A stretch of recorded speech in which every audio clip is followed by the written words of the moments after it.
بسم اللہ الرحمن الرحیم۔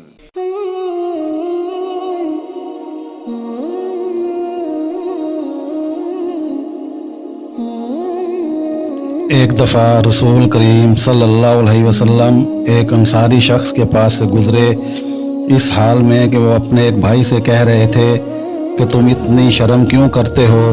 آپ صلی اللہ علیہ وسلم نے اس انصاری سے فرمایا کہ اس کو اس کے حال پر رہنے دو، کیونکہ حیا بھی ایمان ہی کا ایک حصہ ہے۔ آپ صلی اللہ علیہ وسلم نے فرمایا، جس شخص میں یہ 3 باتیں ہوں گی وہ ایمان کا مزہ پا لے گا۔ ایک یہ کہ وہ شخص جسے اللہ اور اس کا رسول سب سے زیادہ عزیز ہوں، اور دوسرے یہ کہ جو کسی بندے سے محض اللہ ہی کے لیے محبت کرے، اور تیسری بات یہ کہ جسے اللہ نے کفر سے نجات دی ہو، پھر دوبارہ کفر اختیار کرنے کو وہ ایسا برا سمجھے جیسا آگ میں گر جانے کو برا جانتا ہے۔